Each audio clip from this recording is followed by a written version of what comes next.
Donc c'était le book haul de janvier 2022 les gars. Voilà, j'espère que j'aurai le temps de lire tout ça. Mais sinon en fait, il faut que je me fasse la résolution de ne rien acheter tant que je n'ai pas lu tout ça. Et logiquement on devrait être bon.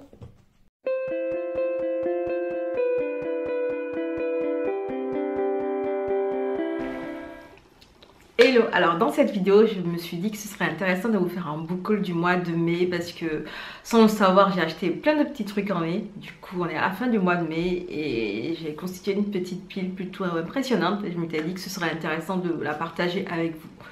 Alors ce qu'il faut savoir c'est que en janvier je disais que j'étais très enthousiaste en début d'année et que ce n'était pas le cas après, mais je sais pas ce qui s'est passé là. Pour le coup je crois que j'ai toujours été aussi enthousiaste qu'au départ.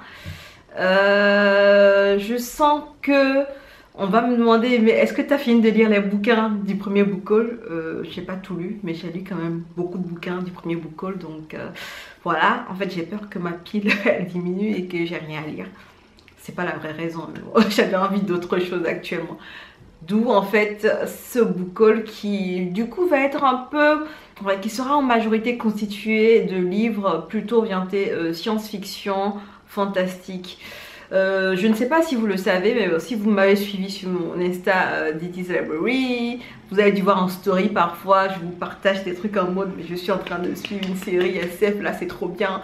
En fait j'adore les séries de science-fiction. J'ai du mal en fait à me lancer dans des sagas en termes de bouquins en science-fiction, mais j'adore les séries science-fiction et du coup je m'étais dit que ce serait intéressant pour moi de me trouver des one-shots de bouquins science-fiction et de pouvoir lire de la science-fiction parce que j'en lis très peu et j'ai vraiment du retard à rattraper là. D'où la liste un peu longue comme un bras de tout ce que j'ai eu acheté récemment au mois de mai. Donc on est parti pour je sais pas combien de livres, je sais pas compter, je sais pas tout compter. Mais quand même, il y aura du SF, du fantastique et du contemporain. Enfin, du contemporain, vous me connaissez, je lis beaucoup de contemporain. Donc voilà, j'ai pas pu résister à la tentation de glisser quelques contemporains dans le truc, quoi. Donc voilà. On y go alors. Allez, let's go. Alors, le premier bouquin dont je vais vous parler, enfin les bouquins sont par là, du coup je vais faire ça. On va voir ce que ça donne. Le premier bouquin dont je vais vous parler, du coup, c'est le portrait de Dorian Gray de Oscar Wilde. Du coup, vu que je n'ai pas lu beaucoup de science-fiction, je m'étais dit qu'il fallait peut-être que je commence par, vous savez, les classiques, ceux qui ont été les précurseurs de, voilà, du genre en question. Et j'avais toujours trouvé fascinant en fait l'histoire du portrait de Dorian Gray. Je connais à peu près l'histoire. Je pense que c'est un tableau qui capture l'âme de quelqu'un et la personne ne vieillit pas mais c'est le tableau qui vieillit à sa place. Enfin c'est une histoire un peu dans le genre. Je trouve ça un peu drôle parce qu'il n'y a pas longtemps j'ai vu une représentation d'une pièce de théâtre de Oscar Wilde, The Importance to be Earnest, et du coup je trouve ça drôle parce que il y a un petit rappel on va dire avec l'histoire de l'auteur, enfin bref il y a un rappel parce que du coup c'est le même auteur tout simplement. Alors la suite c'est La peste écarlate suivie du masque de la mort rouge de Jack London et Edgar Allan Poe. Alors comment vous dire, ce livre en fait je l'ai pris pourquoi de base j'ai déjà lu la plupart des histoires, des nouvelles de Edgar Allan Poe. Du coup le masque de la mort rouge, je connais la nouvelle en question. Mais ce qui est intéressant ici, c'est que en fait, Jack London, il s'est inspiré du masque rouge de la mort rouge de Allan Poe pour écrire La peste écarlate. Du coup, il y aura une petite comparaison entre les deux nouvelles et on va voir comment il a pu s'inspirer de l'ancienne nouvelle pour pouvoir créer sa nouvelle à lui. En fait, je parle de Jack London. En plus, j'ai jamais lu de Jack London, donc je me suis dit ce serait intéressant. En plus, c'est une édition qui est plutôt intéressante, c'est une édition un peu scolaire. Donc je pense qu'il y aura un beau comparatif en fait des deux œuvres. Je me suis dit, j'ai déjà lu Le masque de la mort rouge, mais bon, ce serait pas mal de voir en comparaison avec un écrit de Jack London que je n'ai jamais lu, par exemple. Voilà. Ensuite, on est parti pour du Sir Arthur Conan Doyle, Le Monde Perdu. Alors, Conan Doyle, je le connais que pour sa saga avec Sherlock Holmes. Du coup, ça m'a un peu surprise en fait qu'il ait pu écrire une histoire qui ressemble un peu à des histoires de Jules Verne, Voyage au centre de la Terre ou un truc à la Jurassic Park. Du coup, je me suis dit, le monde perdu, écoute, pourquoi pas, en fait, un auteur que j'ai connu plutôt pour sa série de détectives qui nous sort une histoire fantastique, pourquoi pas, quoi. Je me dis, à essayer. En plus, c'est toujours l'édition collège et tout ça, donc en fait, il y a beaucoup de détails qui sont abordés, il y a beaucoup d'analyses. Je me suis dit, écoute, ça fait toujours plaisir. En plus, je crois que j'ai jamais lu, en fait, de Sherlock Holmes, en vrai, j'ai vu que les séries. Et d'ailleurs, je vous recommande la série qui a été faite par les British, qui s'appelle juste Sherlock, avec Cumberbatch, je crois, hein. Benedict Cumberbatch, je crois que c'est ça son nom, je crois. Bref, elle est excellente cette série. La suite, ce sera L'homme invisible de Herbert George Wells. En fait, Herbert George Wells, j'ai jamais lu de ses bouquins. Je sais que c'est un grand nom de la science-fiction, c'est genre le précurseur du genre en fait. Et vu que je suis en train de me faire une vibe science-fiction et tout ça, je me suis dit que bah, les classiques, on va commencer par les précurseurs. Vu que j'ai jamais lu de George Wells, je me suis dit, bah vas-y, on tente ta chance, peut-être que tu vas kiffer. L'histoire de l'homme invisible, elle est plutôt connue, donc je me suis dit, why not? En plus, je crois pas que ce soit le seul George Wells que j'ai pris. Pour continuer dans la même lignée, je crois que voilà, j'ai pris aussi La machine à explorer le temps de George Wells parce que du coup, j'ai l'impression que on a une vibe un peu, quoique il est, quoique non, on n'a pas une vibe, hein. S'il est précurseur, c'est sûr que Lovecraft, il s'est peut-être inspiré de lui. Ouais, parce que La machine à explorer le temps, c'est grave un titre que je verrais dans une nouvelle de Lovecraft en fait, parce que j'ai la complète de Lovecraft, pardon. J'ai la complète de Lovecraft, du coup, La machine à explorer le temps, j'ai déjà vu un titre pareil dans une de ces nouvelles à Lovecraft, hein. Mais pareil en fait, je me suis dit que je vais lire les 3 plus connus livres de George Wells. Et du coup, dedans, enfin dans la liste des 3, il y a L'homme invisible, il y a La machine à explorer le temps. Et puis il y a logiquement La guerre des mondes. La guerre des mondes, j'ai vu ça en série.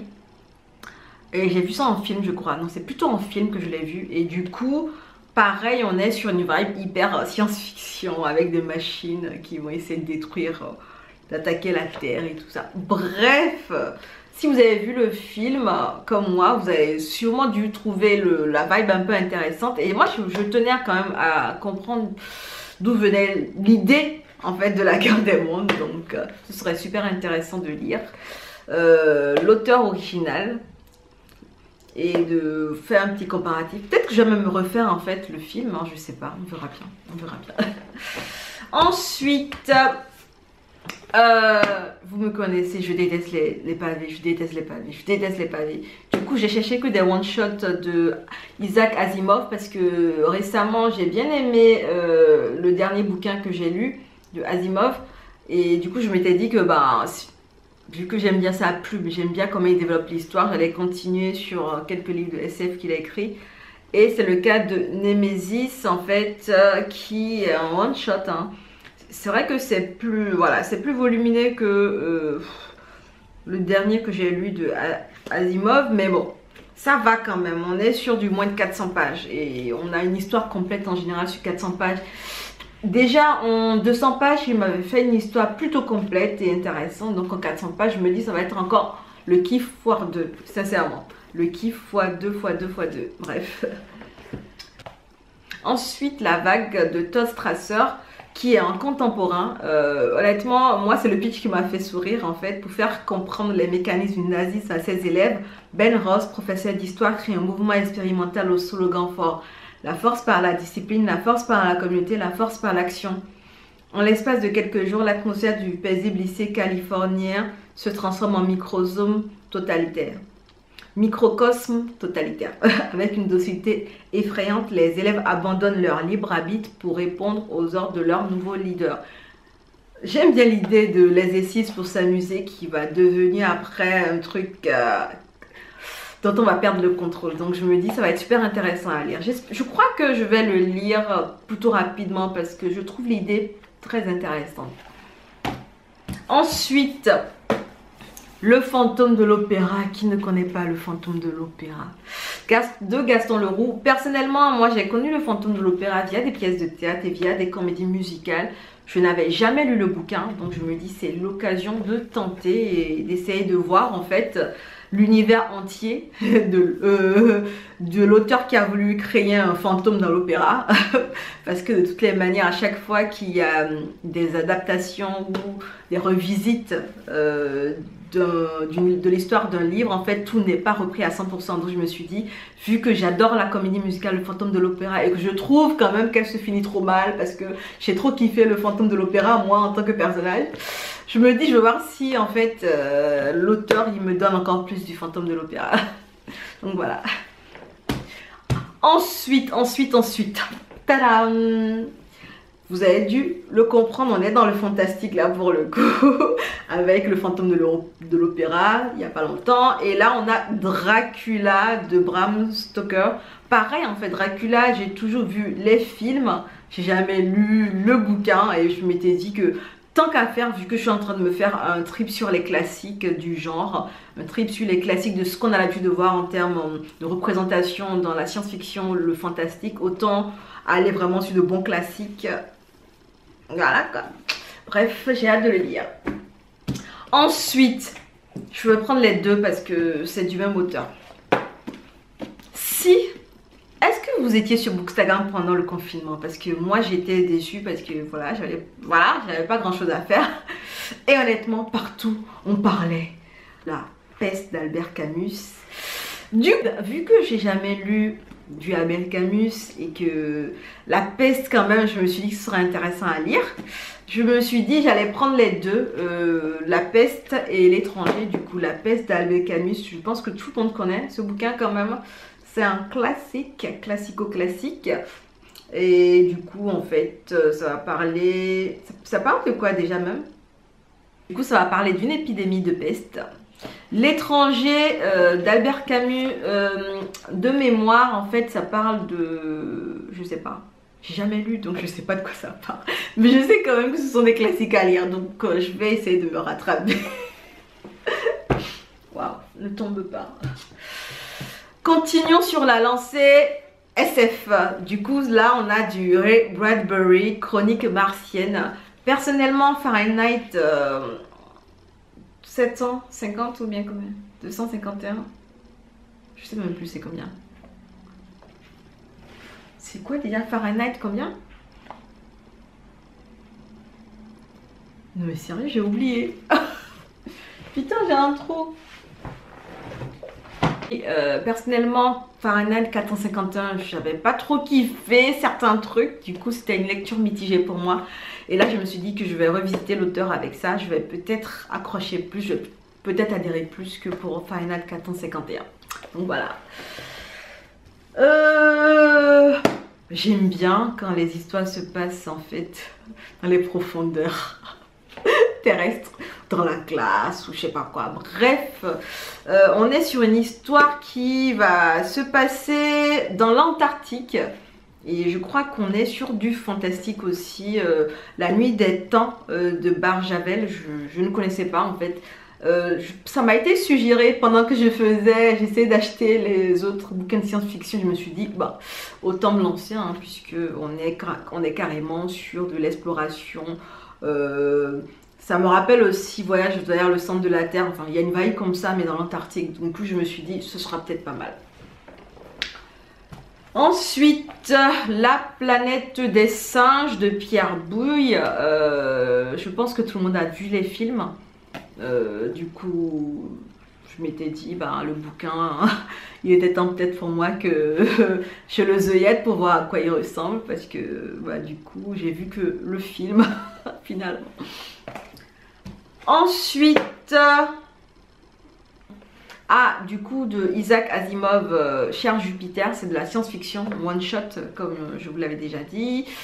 Je l'ai pris sur Vinted en occasion, du coup, c'était une bonne affaire, honnêtement. J'ai fait une bonne affaire sur ce coup-là. Ensuite, Déjeuner en paix. Pareil, je l'ai pris sur Vinted de Charlotte Gabris. En fait, Déjeuner en paix, je l'avais vu passer sur Bookstagram il y a 2 ans, je crois. 2 ans, quelque chose du genre. Il y a l'instagrammeuse lecture avec un S qui en avait parlé et qui en avait dit du grand bien et qu'elle avait fait sa revue sur le livre. Et je m'étais noté dans un coin de ma tête que bah, il y avait intérêt à ce que je revienne dessus et que j'essaie de le prendre de ces quatre. Et du coup, il est sorti en poche il n'y a pas longtemps. Et voilà, j'ai pu l'avoir en occasion sur Vinted. Bonne affaire.